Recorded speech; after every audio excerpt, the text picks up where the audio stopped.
আসসালামু আলাইকুম। সূরা ফিল এর পাঠভূমি। হাবশা, বর্তমান ইথিওপিয়া, সম্রাটের কাছ থেকে যখন ইয়ামেনের একজন সর্দার ইয়ামনের গভর্নর হবার পরও আনা হাসিল করে তখন হাবশী সৈন্যরা তার বিরুদ্ধে বিদ্রোহ শুরু করে। তারা আব্রাহাকে তার জায়গায় গভর্নর পদে অধিষ্ঠিত করে। আব্রাহা ছিল হাবশার আদুলিস বন্দরের একজন গ্রিক ব্যবসায়ীর কৃতদাস। নিজের বুদ্ধিমত্তার জোরে সে ইয়ামেন দখলকারী হাবশী সেনাদলে ব্যাপক প্রভাব সৃষ্টিতে সক্ষম হয়। হাবশা সম্রাট তাকে দমন করার জন্য সেনাবাহিনী পাঠায়, কিন্তু এই সেনাদল তার সাথে যোগ দেয় অথবা সে এই সেনাদলকে পরাজিত করে। অবশেষে হাবশা সম্রাটের মৃত্যুর পর তার উত্তরাধিকারী তাকে ইয়ামনে নিজের গভর্নর হিসাবে স্বীকার করে নেয়। পরে সে ধীরে ধীরে ইয়ামনের স্বাধীন বাদশাহ হয়ে বসে। ৫৪৩ খ্রিস্টাব্দে সদ্যে মারিবের সংস্কার কাজ শেষ করে সে একটি বিরাট উৎসবের আয়োজন করে। এই উৎসবের বিভিন্ন দেশ থেকে লোক আসে। সদ্যে মারিবে আব্রাহা স্থাপিত শিলালিপিতে এ সম্পর্কিত পূর্ণ আলোচনা সংরক্ষিত রয়েছে। সে ইয়ামনের রাজধানী সানআয় একটি বিশাল গির্জা নির্মাণ করে। আরবের ঐতিহাসিকগণ একে আল কালিস বা আল কুলিস অথবা আল কুল্লাইস নামে উল্লেখ করেছেন।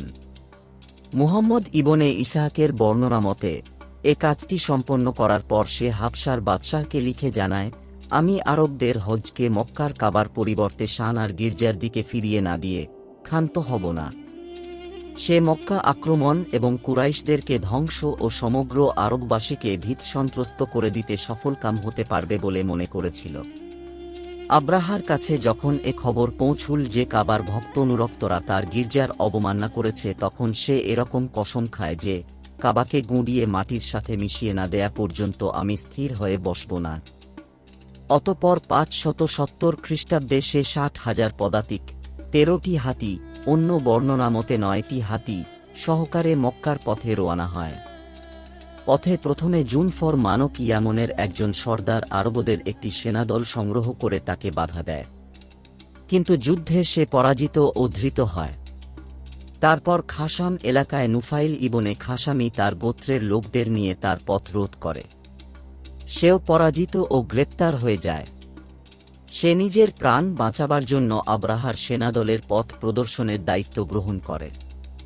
এ সেনাদল তায়েফের নিকটবর্তী হলে বনু শকিফ অনুভব করে যে এত বড় শক্তির মোকাবিলা করার ক্ষমতা তাদের নেই, এবং এই সঙ্গে তারা এ আশঙ্কাও করতে থাকে যে হয়তো তাদের লাত দেবতার মন্দিরও তারা ভেঙে ফেলবে। ফলে তাদের সর্দার মাসুদ একটি প্রতিনিধি দল নিয়ে আব্রাহার সাথে দেখা করে। তারা তাকে বলে, আপনি যে উপাসনালয়টি ভাঙতে এসেছেন, আমাদের এ মন্দিরটি সে উপাসনালয় নয়, সেটি মক্কায় অবস্থিত। কাজেই আপনি আমাদেরটায় হাত দেবেন না। আমরা মক্কার পথ দেখাবার জন্য আপনাকে পথ প্রদর্শক সংগ্রহ করে দিচ্ছি। আব্রাহা তাদের এ প্রস্তাব গ্রহণ করে। ফলে বনু সাকিফ আবু রিগাল নামক এক ব্যক্তিকে তার সাথে দিয়ে দেয়। মক্কা পৌঁছতেই যখন আর মাত্র ৩ ক্রোশ পথ বাকি, তখন আলমাদান্নাস বা আল মুগান্নিস নামক স্থানে পৌঁছে আবু রিগাল মারা যায়। এরপর সে মক্কাবাসীদের কাছে নিজের একজন দূতকে পাঠায়। তার মাধ্যমে মক্কাবাসীদের কাছে এই মর্মে বাণী পাঠায়, আমি তোমাদের সাথে যুদ্ধ করতে আসিনি। আমি এসেছি শুধুমাত্র এই ঘরটি কাবা ভেঙে মাটির সাথে মিশিয়ে দিতে। যদি তোমরা যুদ্ধ না করো তাহলে তোমাদের প্রাণ ও ধনসম্পত্তির কোনো ক্ষতি আমি করব না।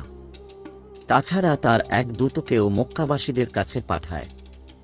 মক্কাবাসীরা যদি তার সাথে কথা বলতে চায় তাহলে তাদের সর্দারকে তার কাছে নিয়ে আসার নির্দেশ দেয়। রাসূলুল্লাহ সাল্লাল্লাহু আলাইহি ওয়াসাল্লাম এর দাদা আব্দুল মুত্তালিব তখন ছিলেন মক্কার সবচেয়ে বড় সর্দার। দূত তার সাথে সাক্ষাৎ করে, আব্রাহার পয়গাম তার কাছে পৌঁছে দেয়। তিনি বলেন, আব্রাহার সাথে যুদ্ধ করার শক্তি আমাদের নেই, এটা আল্লাহর ঘর, তিনি চাইলে তার ঘর রক্ষা করবেন। দূত বলে, আপনি আমার সাথে আব্রাহার কাছে চলুন। তিনি সম্মত হন এবং দূতের সাথে আব্রাহার কাছে যান। তিনি এতই সুন্দর, আকর্ষণীয় ও প্রতাপশালী ব্যক্তিত্ব ছিলেন যে আব্রাহা তাকে দেখে অত্যন্ত প্রভাবিত হয়ে পড়ে। সে তাকে জিজ্ঞেস করে, আপনি কি চান? তিনি বলেন, আমার যে উটগুলি ধরে নেওয়া হয়েছে সেগুলি আমাকে ফেরত দেয়া হোক। আব্রাহা বলল, আপনাকে দেখে তো আমি বড় প্রভাবিত হয়েছিলাম, কিন্তু আপনি নিজের উটের দাবি জানাচ্ছেন, অথচ এই যে ঘরটা আপনার ও আপনার পূর্বপুরুষদের ধর্মের কেন্দ্র সে সম্পর্কে কিছুই বলছেন না। আপনার এ বক্তব্য আপনাকে আমার দৃষ্টিতে মর্যাদাহীন করে দিয়েছে। প্রত্যুত্তরে তিনি বলল, আমি তো কেবল আমার উটের মালিক, এবং সেগুলির জন্য আপনার কাছে আর এই ঘরের একজন মালিক ও প্রভু আছেন। তিনি নিজেই এর হেফাজত করবেন। আব্রাহা জবাব দেয়, তিনি একে আমার হাত থেকে রক্ষা করতে পারবেন না। আব্দুল মুত্তালিব বলেন, এই ব্যাপারে আপনি জানেন ও তিনি জানেন। এ কথা বলে তিনি সেখান থেকে উঠে পড়েন। আব্রাহা তাকে তার উটগুলো ফিরিয়ে দেয়। আব্রাহা সেনাদলের কাছে থেকে ফিরে এসে আব্দুল মুত্তালিব কুরাইশদেরকে বলেন, নিজের নিজের পরিবার পরিজনদের নিয়ে পাহাড়ের ওপর চলে যাও, এভাবে তারা ব্যাপক গণহত্যার হাত থেকে রক্ষা পাবে। অতঃপর তিনি ও কুরাইশদের কয়েকজন সর্দার হারাম শরীফে হাজির হয়ে যান। তারা কাবার দরজার কড়া ধরে আল্লাহর কাছে এই বলে দোয়া করতে থাকেন যে তিনি যেন তার ঘর ও তার খাদেমদের হেফাজত করেন।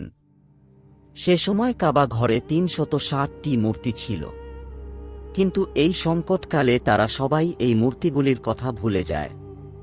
তারা একমাত্র আল্লাহর কাছে প্রার্থনা করার জন্য হাত ওঠায়। ইতিহাসের বইগুলিতে তাদের প্রার্থনার বাণীগুলি উদ্ধৃত হয়েছে, তার মধ্যে একটি হল নিম্নরূপ: হে আমার রব, তাদের মোকাবিলায় তুমি ছাড়া কারো প্রতি আমার আশা নেই। হে আমার রব, তাদের হাতে থেকে তোমার হারামের হেফাজত করো। এই ঘরের শত্রু তোমার শত্রু, তোমার জনপদ ধ্বংস করা থেকে তাদেরকে বিরত রাখো। এ দোয়া করার পর আব্দুল মুত্তালিব ও তার সাথীরাও পাহাড়ে গিয়ে আশ্রয় নেন। পরের দিন আব্রাহা মক্কায় প্রবেশ করার জন্য এগিয়ে যায়, কিন্তু তার বিশেষ হাতি মাহমুদ ছিল সবার আগে। সে হঠাৎ বসে পড়ে।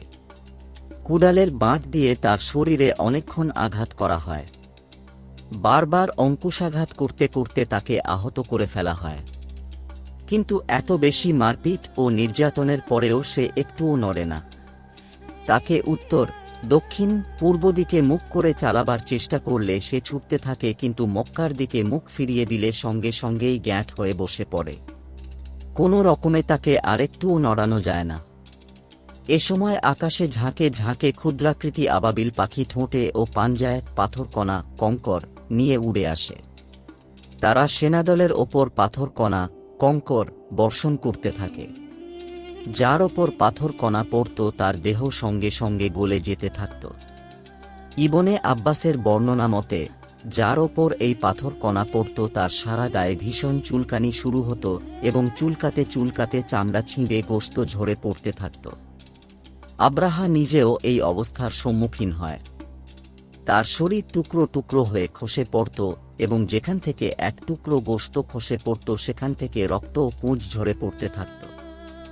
বিশৃঙ্খলা ও হুড়োহুড়ি ছোটাছুটি মধ্যে তারা ইয়ামনের দিকে পালাতে শুরু করে। খাসাম এলাকা থেকে যে নুফাইল ইবনে হাবিব খাসামিকে তারা পথ প্রদর্শক হিসাবে নিয়ে আসে তাকে খুঁজে পেয়ে সামনে নিয়ে আসা হয় এবং তাকে ফিরে যাবার পথ দেখিয়ে দিতে বলা হয়, কিন্তু সে সরাসরি অস্বীকার করে বসে। আব্রাহা খাসাম এলাকায় পৌঁছে মারা যায়।